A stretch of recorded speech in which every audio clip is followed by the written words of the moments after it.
Greetings. This is Master Gyama. Today's topic is very simple. We have to simplify the roots. So this is the square root. That is what we have. It's not a cube root or fourth root or something. This is square root. So now, first of all, we will be looking at these two numbers. Those are big number. This 147 and 12. What do they have in common? Yes, do they have anything in common? Yes.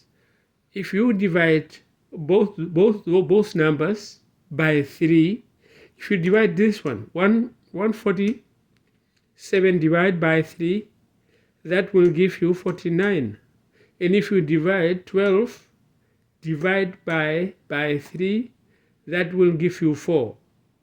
Okay, so now let's come back here. Okay, now here we are having 49 times 3, that will give you back 147 as I said. Again, now you have to separate this 49 and 3 and root 3. Okay, why am I doing that? Because this is a perfect square, and then the aim of this problem is that we have to solve this problem. You have to have a perfect square. Okay, so now here we are having 49 root 49, and if you take a square root of 49, that will give you 7. Why? Because if you multiply 7 times 7, that will give you 49. Okay, coming back here, we have again 12, and 4 times 3 is 12, and 4 is a perfect square. Now we are going to separate those two.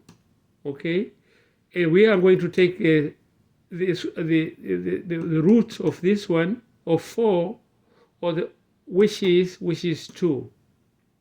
Okay, now take a look what we are having here.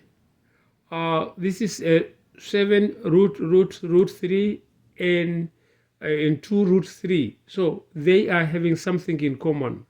So I want to take this one, the positive 7 root 3 to the other side. Now notice that if any number jump from left to right, or if you jump from here to the right, that number must change the sign. Again, now here I subtracted 7 minus 7 because I wanted to bring on this side. Now if I do that, then now I have a positive and negative. I have to subtract. If I subtract those two numbers, they are gonna give me negative 5 root 3. So the positive 5 root x is coming down here.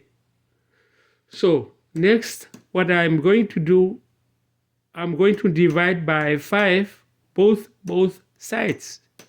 Okay, and if you divide by 5 to the left side, you have to do the same thing to the right.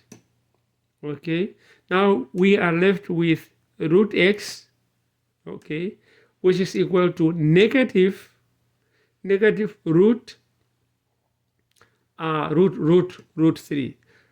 Now for us to have x by itself, we have to square. Okay, or now if you square on the left side, you have to square on the right side. Now notice that if you, okay, let me say this, if you square a negative 2, okay, it will give you a positive 4. Why? Because 2 times 2 is 4, and if you multiply 2 negative, they're gonna give you a positive. Now in this case, if you square negative root 3 that will give you 9. Okay, positive 9. And now if you take a square root of 9, that will give you 3. So our final answer will be x is equal to 3, positive 3. Thank you very much. Have a good one. Bye for now.